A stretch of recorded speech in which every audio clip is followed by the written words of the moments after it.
Come in. Hello, Pedro. Well, hello. How are you? How are you? Actually, good timing, Millie, because I need someone Are you setting up now? I'm setting up for a portrait, so I need a subject to test my light. That's amazing.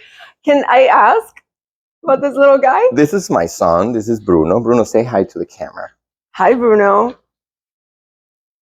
I think there's a lizard around. He's a lizard. He's searching. Yeah, he's more interested in the lizard. Oh my God. How are you?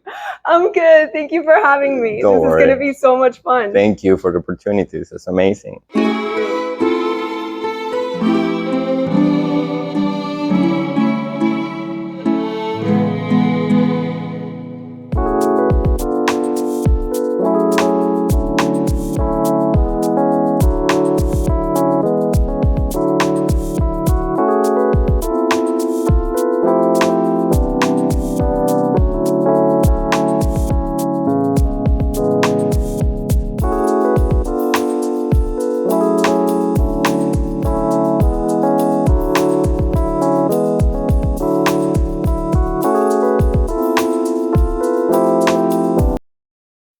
Hi, my name is Pedro Wazzan. I am a portrait photographer, Miami-based portrait photographer, and this is my studio at the Bakehouse.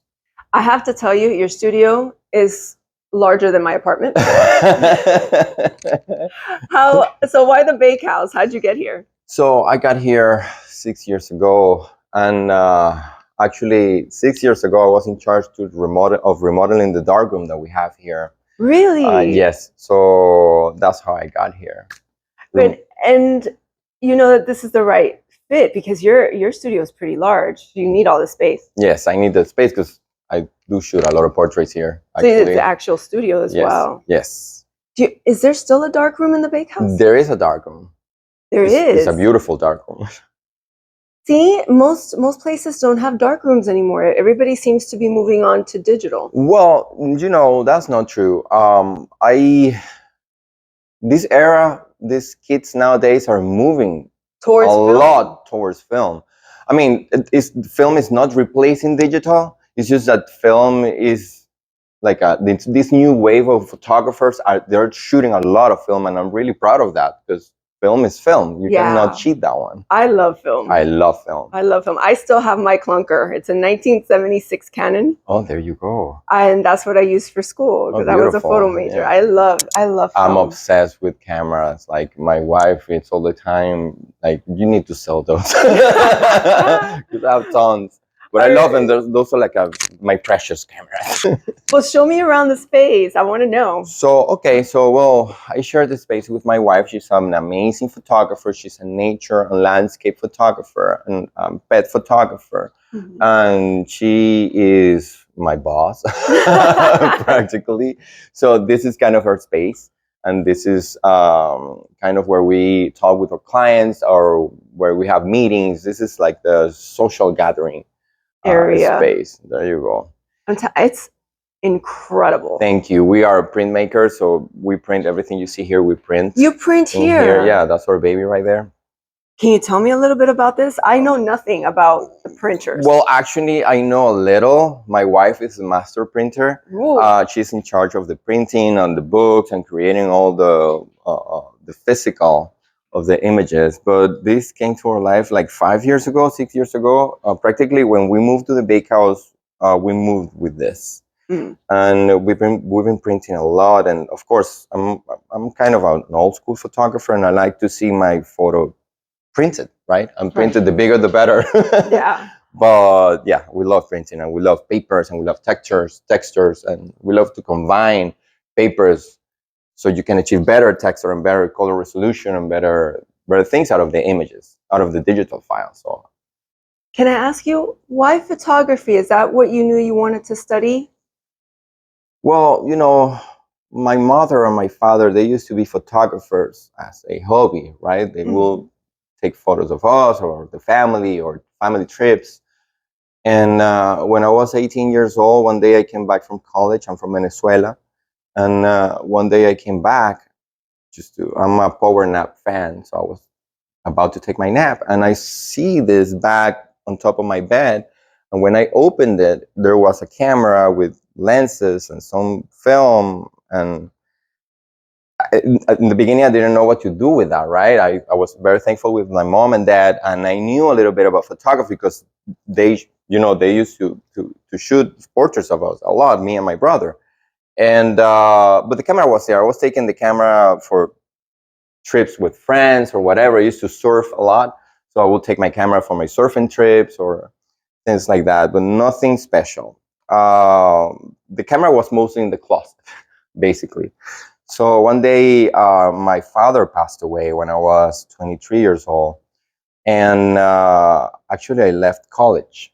I quit it on everything. And the only thing I wanted to do from that moment was to shoot that camera. So I went into school, a photography school, a beautiful photography school in Venezuela. It's called Roberto Mata Photography School. Now they're here. And I haven't stopped taking photos since then. It's been 24, 25 years. 25 since years. I'm shooting a camera. Yeah, I was 80 years old. I'm 43 now. Is that the correct math? I don't know. Oh my gosh. But it's been a long run, and I love it. Photography and the cameras have given me everything in my life. Even, I don't know, happiness, bad moments, good moments. My wife. Yeah. I actually met my wife because I was a teacher here, teaching photography, and she was one of my students, which is not correct, kids. Yeah. But but that's how it went. And It happens. It happens. But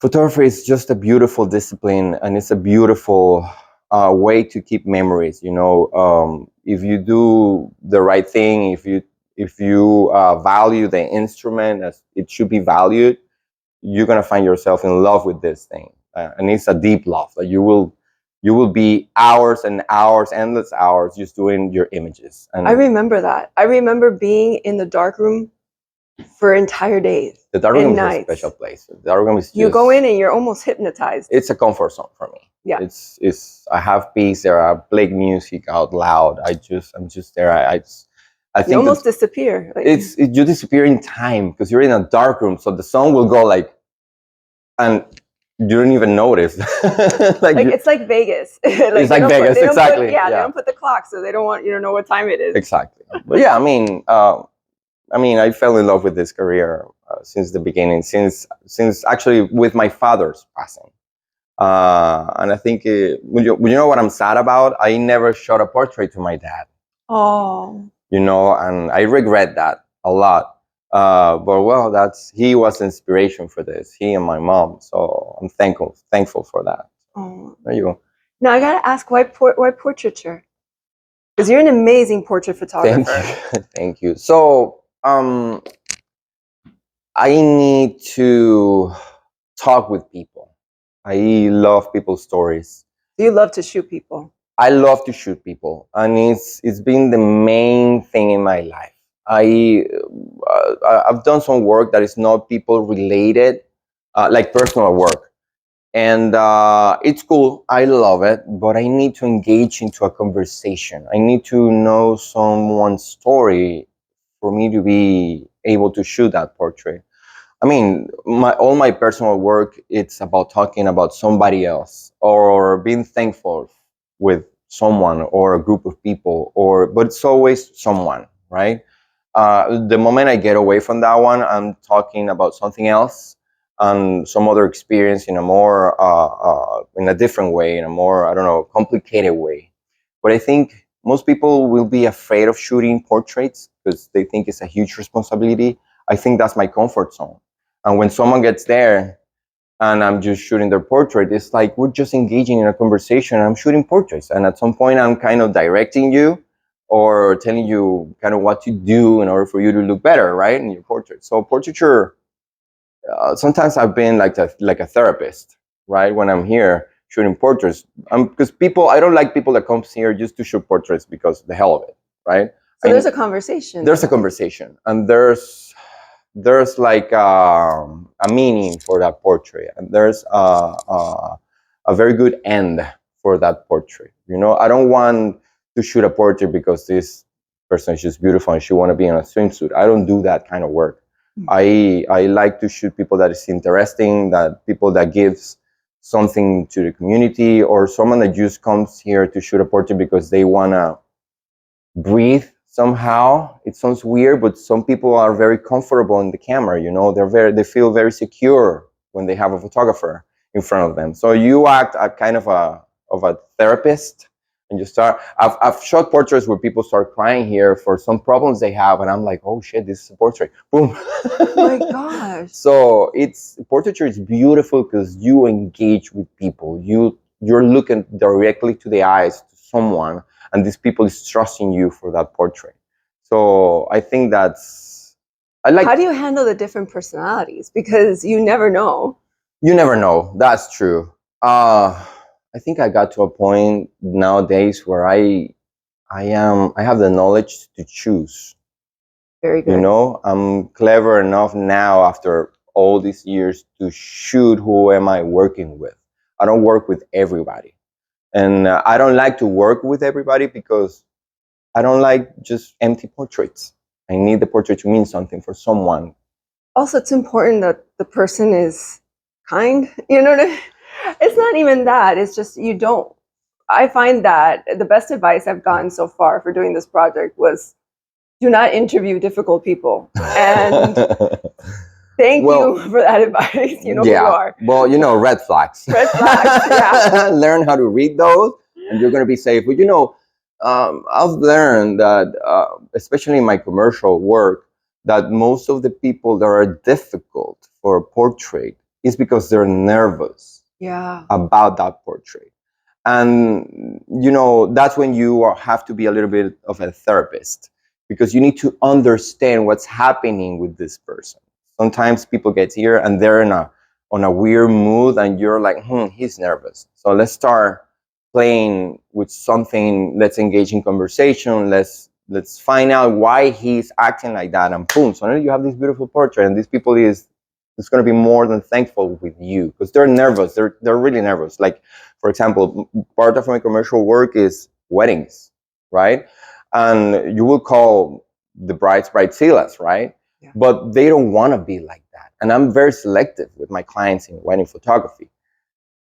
Normally they're nervous, and they want their photos to be great and amazing, and the memories they want it to be honest, but they don't know how to tell you that, you know? So I've discovered through time that these people is just nervous, especially their moms, you know? The mom is always like, and this. Because it's always a high pressure situation. High pressure situation, and a small wedding, big wedding, you name it. These people is just filled with nervousness. Yeah. They're under a lot of pressure. So you have to understand that as a professional in your career, that most of the people, they just don't know how to communicate. They don't know how to tell you what they're feeling. Or maybe they're afraid to tell you, hey, I'm really nervous about this portrait. So nobody's going to tell you that. They just come here with a shell, right? And with and protecting themselves and being defensive. So you just have to break that barrier, and there you go. You're going to end up with a beautiful work. This is wonderful advice for young photographers wanting to get into portraiture. Thank you. Can you show me your studio? For sure. So, like I said, this is wonderful because it's so big. So basically, how do you have the layout? Is it, you know? Well, I've had several studios in my life, and this one is very cozy. It does. Actually, that's the word that came to my mind when I first saw it. I take power naps with Bruno right there. So we cuddle with each other. We take portraits and we sleep there. Let me give you a little light. These are so fantastic. But the first thing that I noticed when I was trying to get a new studio, and that I liked about this studio, is this light. Amazing window. The windows are incredible. I have lots of light, natural light. I mean, I specialize in creating light, but I do love natural light. Hey guys. So let me roll this up again. Look at this incredible camera here. That's my 4x5. I love that one. That's my baby. Stunning. So with that camera, I shot all of these portraits you see here on the wall. That's a personal work about me and my family. This is insane. I wanted to shoot different family portraits, and this is what I got. So I love old school photographers, and I was just trying to follow the steps of Dion Millie, who was a photographer who did this kind of technique, which is stroboscopic photography. That the blur is specific. Yeah, this is a multiple flash exposures in a long shutter speed, right? Yeah.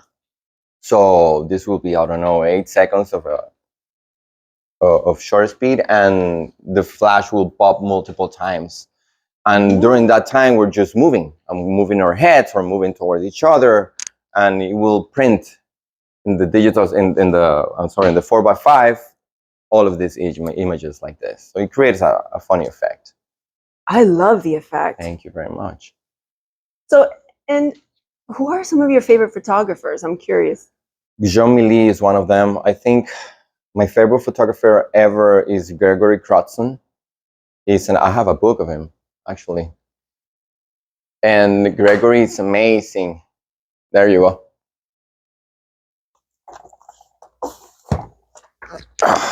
This guy.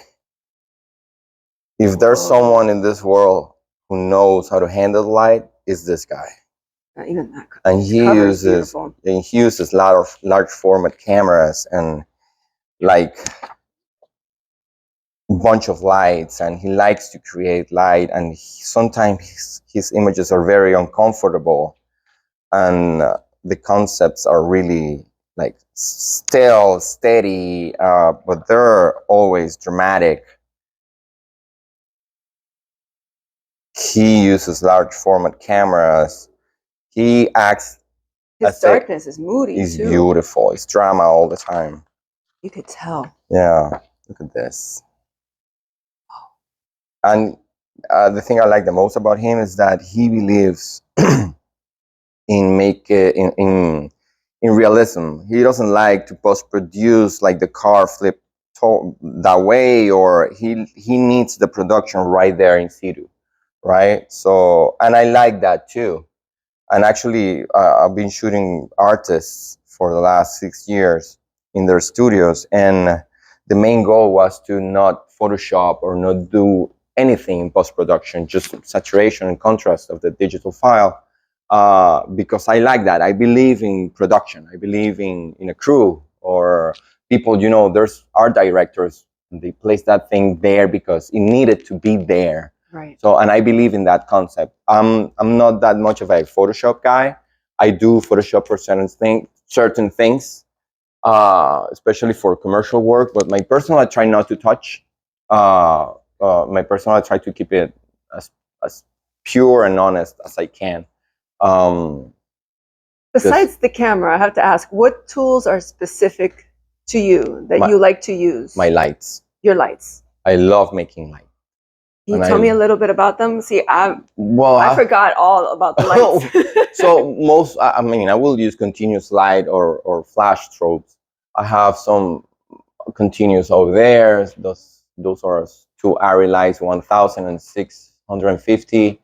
I have a bunch of flashes. I have tools. Here's the tools. You're very lucky you have a whole room for your tools. Storage rooms, hard to come by for artists. Hard to come by. So that thing over there with all the lights, all of the bags, all of the lenses, all the camera I gather from my life of photography. I love these. I didn't get this quickly. It's been almost 2 decades of just gathering equipment. So, and I still shoot my cameras, my old school cameras. I have my favorites. But can you show me some of your favorites? Like for sure. Yeah, I have. Well, this Bronica I bought with my first payment as a teacher, and I remember the person on the camera store. She was saving this camera for me because I went there like for 6 months, You were ready. This was on your Please wish list. save the camera for me. Please save it. At the moment, everybody was shooting Hasselblad or Mamillas or whatever, and I wanted something else because I hate to follow the current. You know, I hate that. So if everyone wants Hasselblad, I want something else. If everybody wants, you know, I'm just the opposite. So this one, actually, I think the better photos I've taken with this camera. The best portraits I've shot with this camera. It's a beauty. I have lenses and I have all of the gadgets that you can find. But in the beginning, it was just the camera, the body, this back, and one lens. It's not this one. It's this one. Oh, wow. Because I wanted a portrait lens. It was 100mm. And with time, I just ended up just rigging the thing, like buying lenses and buying another accessories that you need for it. And I love this camera. And most people won't use this camera, you know. They're like, oh, Bronica, whatever. But I just love it. I'm in love with this camera. Do you actively search for more? I am lucky. I get a lot of donations. Some photographers just retire and they know about me and that I have a darkroom here at the Bakehouse and that I just collect equipment and they bring cameras to me. I'm lucky about that. So most of them I've bought, but like this one was donated. This one was donated. A weird lens was donated to me, and a special lens. Where is it? It must be outside. I don't even know where things are anymore. This one's, I like this. This is That's so cute. Yeah, this is a very old school camera. Brownie. Yeah. I've heard of that. Baby Brownie. It doesn't work. I have to repair it. So I like to repair cameras. You like to repair? Yeah, so I'm a nerd about it and start to just unscrew things and clean things. I just got one in Spain. Well, in Barcelona, in a market. I got one from the 1930s. Are you? It's a weird format, but I love it. My mom had one of those. Yeah, this one is new. I haven't shot this one. There's a roll inside, new roll. I got this from a party. Oh yeah. They were like giving away cameras to people. You know, those, it's so funny. Those are, people still use those. People still use those a lot. So, well, there's my film. There's film equipment. I love this. Thank you. You're so organized. Thank you. Well, you have to label everything. Once you have all this stuff, you have to label everything. Yeah, I love looking for old cameras, like maybe somewhere unexpected. Well, just got a donation. It's right here. Except for this one. See? But somebody just donated this bunch of equipment. I'm going through it to see if it works, if it's in a good shape, if I have to send it to the store to clean it a little bit and major things. I love to repair cameras. Well, sometimes I don't have time. Hey. And this one? Which one? The Holga? The Holga, that's my wife's camera. Oh, it's beautiful. She likes to shoot film too, so she just bought this one. But the Holgas, they have light leaks everywhere. So you have to stop the light from leaking inside. Yeah. So there's a lot of gaffer tape here involved. I duct tape my camera. But it's a beautiful camera and you get, good results. It's perfect. Cameras, you will use a camera because, or at least me, right? It's like using a lens. When you use a specific lens, it's because it's going to give you a specific result, right? Yeah. So when you're looking with this camera, it's like a retro look of the image. And I love the light leak. Like the light leaking on the sides. I love that look. Sometimes it's a major light leak and you lose the image, but that's why we are being careful and taping everything. But you have to tape everything because they wear off, and it's hard to. It's great that you know how to repair cameras, because what I found out recently is that the one repair shop is gone in Miami. AAA Photo Fast? Do you remember? No, Worldwide Photo. Worldwide Photo. There's another place, South Miami. It's called AAA Photo Fast. I think the guy who owns the store passed away last year, if I'm not mistaken. So I haven't been there in a while because I'm repairing my own thing. But that was a good store. They have good jewels there, like old cameras and old lenses. Good guy. He used to be a good guy. Now you've taken portraiture. You had a series, and I think it's up now. Can we see it? Of course. It's in the hallways. In the hallways, and I know it's the artist. Yeah. So that might be wild. An artist taking photos of all the artists. So what I love about those is you really capture each artist's essence. let's go this way, and we get a little Bakehouse tour. is like a labyrinth, right? But we can start here, and in the beginning, look at Maria. That's Maria. She's beautiful. I love her. So in the beginning, I was trying to shoot these portraits as a personal project, and I was in the beginning, and it's still a personal project. And I wanted to, when I got into the Bakehouse, I started to look into a lot of art books, right? And all this literature. And what I could see in those books is that everything is about the art, but the artist is like non-existent. Who made that, right? Yeah. So, or there was a headshot, horrible headshot with a horrible crop. Yeah. So they deserve better. If that artwork exists, it's because there was somebody behind it, and that person lives every day, breathes every day, eats every day, makes a living in this community. So I think the artist is more important than their artwork, right? Because this person is the one who creates. But so you never see the person. You never see the person. So in its element. The main project, and this has been done before, is to make studios, to make portraits of the artists in their studios. The only element that I wanted to add is that I wanted to make it more creative. And since I like to create light, what you see in all of the portraits is just light that I have created. She's Gabriela Gamboa, for example, and this is a projection of one of her work. That's a projector aiming from this side. But all of the lights, all these prop lights, everything is me. So the gels, the position of everything you see in the studio, I don't have a crew for this. It's just me and the artist. And I want it to be like that. I wanted to keep it private, and I wanted to keep it simple, you know? And in the beginning, it was taking me like 4 hours to shoot one of these portraits, right? So, because everything was about the stage, staging the studio and staging everything that you see there. This is Robert Chambers, yeah, amazing artist. And he gave me these tangerines after the shoot. Like, eat those, Pedro. But everything is about the stage. And I think since I have a lot of experience in advertising photography and working with art directors and people who will stage all the plays in order for the photo to work, right? I wanted to do the same, but I wanted to do it like me, you know, like only me. So it's amazing because you capture their personality. Thank you. As well as the work they do. Yeah, this is one of the first, actually, I shot Monique Glassard. She was one of the first who opened the door for me, and she was like, for sure, let's do it. And you're gonna see she's the only photo that's different.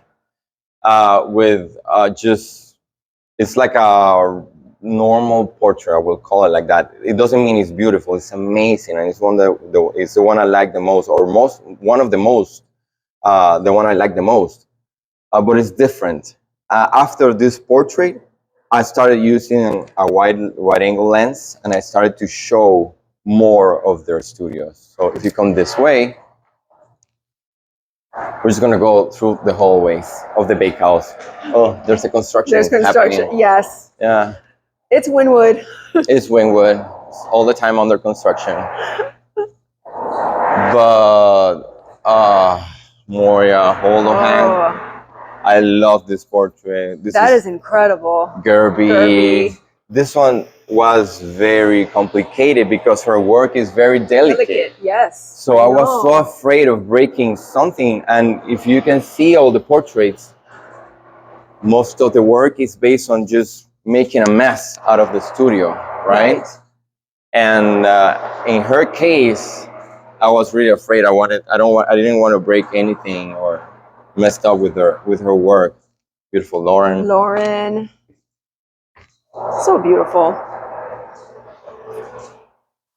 Yeah, so we can walk this way. Moira. We have Andrea, Patricia Monclu, Giovanna Gonzalez. Whoa. I mean, it's been an amazing, I love this. amazing, work for me. And this is, I think, the first work I do with so many people. And I'm so thankful to all of them because they were like really, they opened their arms to me, like, yes, let's do this. I'm like, yes.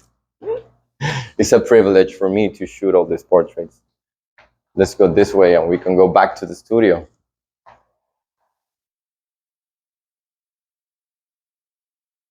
Josepita, Morel Duzet, wonderful guy, a wonderful artist. Oh, I would love to interview him. Right. He's great. Well, I really want to get to every artist, but well, his there you studio's go. so I mean, I thought the same 5 years ago. Like, Really? I want to get to every artist Every in this place, artist. and there you are, 5 years later. They're all here. Lujan, Alain. Look at that.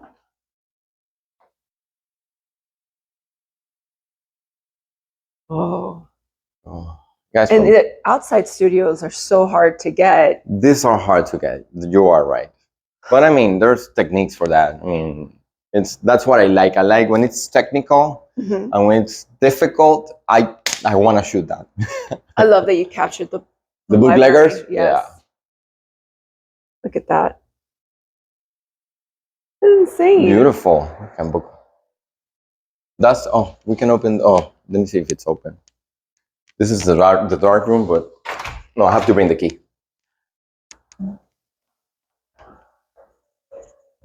This is such an incredible space. Is Right? it difficult to get a studio here if you're a young artist? I think you have to go through different process. Hi, Bruno. Hey, Bruno, say hi. I don't know what the process is right now in this moment, but yes, you have to go through a waiting list, I guess. How many years have you been here? I've been here for 6 years. 6 years, yeah. 6 years. And my first studio was in the second floor. It was a small studio. The printer almost fitted there. And one day I got this space without that one over there. That was Tina Salvenson's space. Oh, that's right. That's Tina's. And one day she left the bakehouse, and I asked if I could, I need another space because in here, I mean, all of the things that you see there were here. So Diana and I were like, so much stuff. So the director of this place, Kathy, left. She granted me the space, and I just asked her later if I could open the space in order for me and Diana to be, working together. And she was great. She was okay with that. So there you go. That's why I have this big space. Oh. Bruno, what are you doing? Stop destroying your bed. What's a future project for you? Are you working on anything specific? So, okay, following kind of the same thing as the artist, I'm shooting right now what I call Jewels of Miami.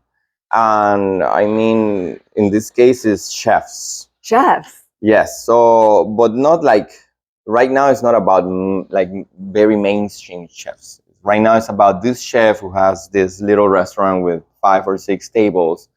But when you get in there and you taste that food, is I love that you're doing that. So, I think Miami, sadly, Miami is all about showing off. Yeah. And you forget about these little businesses and these people who are just working, and making amazing things. So those are the people I want to talk about. The people who are there. For example, I just shot a chef. He's a Japanese chef with this amazing sushi restaurant, 10 tables, small establishment. He's been cooking for 64 years. And he's an amazing guy, a lovely Japanese guy. And I already shot his documentary part out. In this new version of the work, I'm including a little bit of documentary, right? This one with the artist, none of them has been documented per se. It's just a portrait, right? A stage portrait. But now I'm adding another part, which is video, documentation, and documentation based in photographs. And I already did his photographs, his documentation in photographs. Now I'm going to shoot the main portrait. And the main portrait is going to be kind of similar as the portrait as the artist, not with that much of color. I'm gonna, change a little bit the lighting. I'm gonna use different technique and different accessories for those portraits, but it's kind of the same thing, like the restaurant and the guy placed somewhere in the restaurant, right? His restaurant. So that's what I'm working on right now. And I have another project with my wife, which is documenting my father-in-law. My father-in-law is a very special person. I saw this when I came in. I thought it's and incredible. well, he's kicking his bucket list right now, That's amazing. and I'm really. helping him. So we are lucky, and we have this van, and I'm planning to take a yearly trip with him. Last year we did a long trip for a month, me and him. So, and we slept on that van, and we did together everything in that van. At some point, my brother-in-law got in the trip with us for a couple of days, 4 days, I think, and then my wife stepped in. But this guy's amazing. He's the best partner you can have for exploring. Diana and I are explorers. We love to explore nature. We love to get lost out there and do dispersed camping and get to where people normally won't get. We love that. So where's this? This is New Mexico. New Mexico. This is Santa Fe National Forest, and this is a road that goes from a little town called Cueva, and you get to another town called Coyote. It's right here. We have the trip in the map. I heard that the lighting is beautiful. It's beautiful. So it's here, Santa Fe National Forest, right here. So this is. Are these all the places you've been? This is the places we've been. So the yellow line is the trip up to Seattle, and the green line is the trip down to Florida, back again. Oh, wow. So we did this in a couple of months. I love. And this is documentation with the Polaroid about the places we went and where we have been. And that's incredible. Is this Bruno? No, that's Pirulin. Oh, you have another. That's Bruno's boss. He's a Chihuahua, and he is Napoleon complex all the way. All the way, then. And he's the boss around here. Yeah. He will. Proud and mighty. Like if you step into the studio, he'll come to me or Diana, and he will pee in your shoe. Like, oh my God. This person is mine. So this is all these photos he printed is part of the trip. Textures from the trip, drone shots and camera shots, and that's incredible. Thank you so much. Let me see. So will you show us the dark room? It's been a while since I've seen one. Let's go. Get the key. I haven't been in the dark room for a long time? No, since I graduated college, and that was, I don't want to show my age, but that was some time ago. I'm gonna bring my coffee with me. Let's go. After you. What's a typical day in the studio look like? Do you have a ritual? Do you listen to music, podcasts? I listen to music normally in my AirPods. I don't play it out loud. This is a community, so you have to respect other people's silence or moments of concentration. But yes, I play music all day in my ears, and I will come to the studio. I will check my calendar and see what's going on, what am I missing, what do I have left to do for whatever client or whatever project. And oh gosh, look at this. This is our dark room. It's been a while. It's just a couple of people that we use this dark room, actually. Just me and Xavi Lujan for now. I want more people to use it, but... Do you teach photo classes now? Or I've been teaching for 14 years. The last 2 years, I've been slammed with work, and I stopped teaching because teaching is like a real commitment and a real responsibility, and I don't want to fail my students. Right. So at some point, I got so slammed with work that I was like, okay, I have to stop teaching for a second because I don't want to fail to anyone. So I stopped, but I'm planning on coming with a different program right now. These are independent classes that I give, and I'm coming back with new programs and new things to teach. So yes, soon, I think mostly 2025, I'm going to start teaching again. So incredible. I miss the dark room. I love the dark room. This place is amazing. We have a bunch of things in this dark room where I'm very thankful because most of them are donations. when people have this equipment in their homes, just getting dust there, forgotten there, and they know about this place, next day they will bring everything. Like, I have an enlarger and I have reels and I have this, and just bring it here. We need that. So we have boxes and boxes of stuff here, which is great because these things are expensive, and they're all functional. So very expensive. Do you find that it's harder to come by, that you can't just yeah, go online and just purchase? yeah. So sometimes I send my rolls to the store. Most of the time, I develop my films, by Yourself? myself. Whoa. So it depends on how busy I am. I don't want to keep a roll there for years without being developed. So if that's the case, I just send that thing to the store.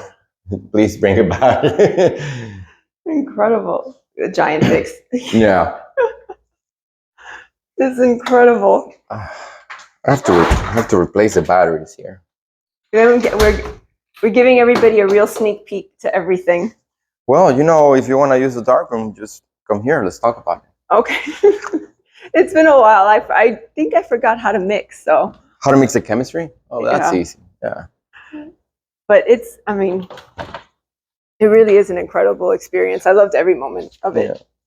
Yeah. I think the darkroom it's all chemistry and math, adding numbers, resting numbers, developing times. It's basically numbers. Most of the things in photography are very you can understand everything because it's math, it's numbers. So 2 + 2 = 4. There's no way to get out of that one. I think the most difficult thing in photography is not how to learn how to use the camera. You will get used to that as you get used to using your iPhone or using whatever device. The problem is educating your eye.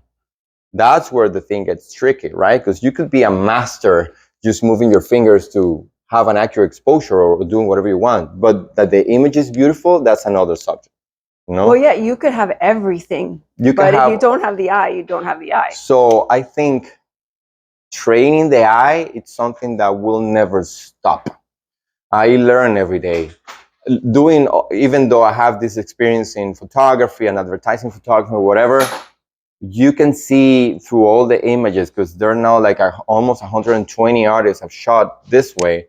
I've learned a lot of things, just things that I'm learning in silence, because I'm moving things and I'm setting up light. I'm like, oh my God. So you never stop learning. You never stop learning. So at some point you get to this realization where you are like, oh my God, I should have done this from the beginning, so I started shooting those photos for 5 hours of preparation, and now I can shoot them in 2 hours. But it's because it's been 6 years shooting those portraits. So I digested very easily, or I can digest right now very easily the technique and what I'm doing and the lens and the high of the camera or whatever. So it's boom, boom, boom. But back in the day, 6 years ago, it was taking me 4 or 5 hours to shoot those portraits. So thank God the artists are patient and they like to collaborate, right? What's your advice to young artists or students coming in photography?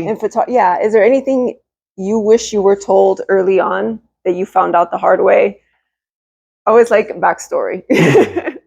I think if I could go back, learning photography, it's amazing. Like the process, like trying and failing, and suddenly, boom, I got this beautiful image finally. But no one ever taught to me when I was growing up and when I was learning about the business of photography, the financial part, right? So, and I remember when you are starting in photography, you are like, I want this camera, I want this lens, but I'm broke. I have no money. So learning about the business of photography, learning about the business of art, and how to have a self-sustainable career, it's something priceless. Yeah. You should learn about that. And it's not because your work now is going to be all related about money. It's not about that. It's because you need a canvas, you need a pencil, you need a crayon, you need lenses, you need, name one artist that doesn't have to buy something for their work. They need to buy clay. They need to find a studio. They need to pay for studio. So the financial part is very important. Believe me, you are going to learn photography. And if you're aiming to that, you are going to learn. And you're going to find yourself in a beautiful career until you're broke. And I saw the other day, I'm a TikTok user, and I saw this joke the other day. There was a photographer saying that, hey, I'm going to teach you right now how I made $5,000 with my camera very easily. Next frame was the guy selling the camera. You gotta love TikTok. Oh my God. Right? So don't get to that point. It's not necessary. And I think there's a stigma about artists and photographers earning money out of their career. It's a bad, I don't know why these people want to make you think that having a good relationship with money is bad. No, I'm very much a believer that you give artists money. And listen, money is a tool. You need it. Money is a tool, and money is the thing that you need in order for you to grow. And let's forget about the camera. Let's get to more basic stuff: insurance, clothing, eating. You need a car in Miami somehow, unless your work is 2 blocks away from your place and you can drive a bicycle or something.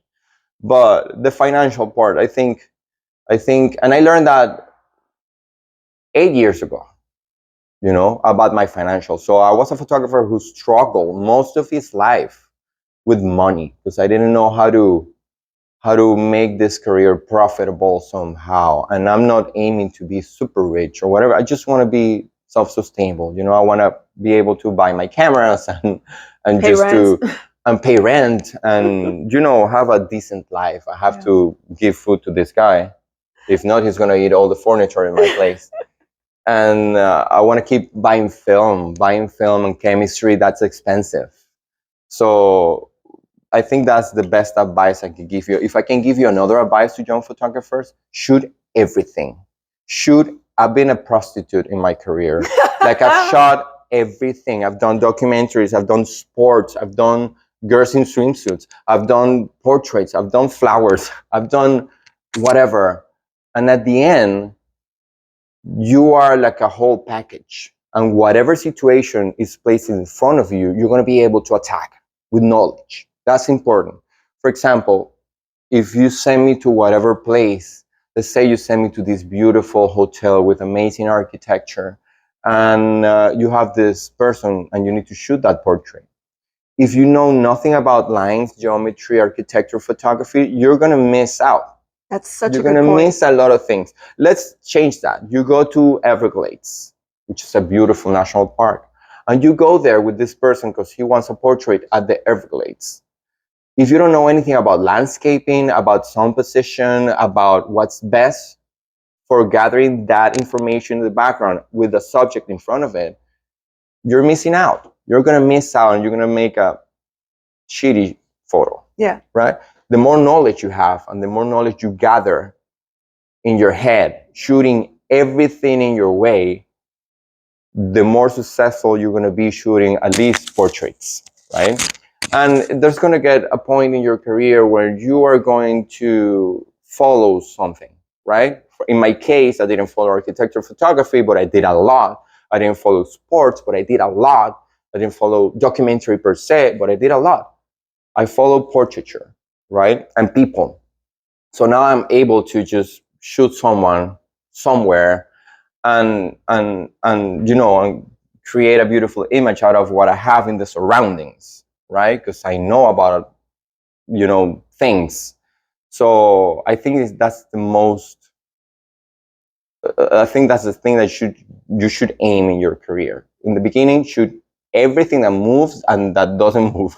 Just shoot it and learn of it. Pedro, thank you so much Thank for you your so time. This was a Thank you. wonderful experience. Thank you so much. I had a great time. I'm going to leave Pedro's information down in the description if you want to learn more about his projects or you want to contact him You for want to come anything. here You want for to a come portrait. visit for a portrait. All the information will be down below. Thank you. Thank you so much. Thank you, Millie. Bye.